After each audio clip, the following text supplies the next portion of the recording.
Whether it's at a global scale or at a local scale or on a campus, the challenges of making big changes are almost always the same. If you focus on campus net zero and make a list of things that need to happen, let's say just from the energy side, you obviously want to move away from fossil fuel sources for your energy. You want to get more and more renewables.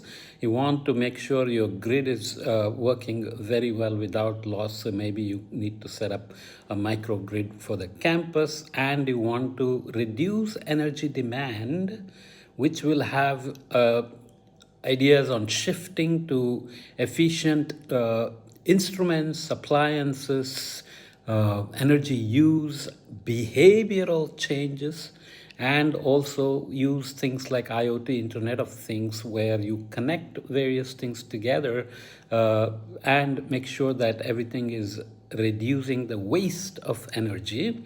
So all the lights can be LEDs, but also they can be motion sensitive so that lights don't stay on all the time. They come on and off as people enter the room or leave the room. Same things for water, because water supply also uses energy, let's say, and you don't want to waste water. Anyway, you want the buildings to be energy efficient, and older buildings will need retrofitting. You want people to electrify their mobility and maybe switch to EVs instead of fossil fuels, and so on. So all these things are not just about cost and finance and planning for incentivizing people to change these things, but in general, behavioral change is a problem at any scale for human beings when change is needed.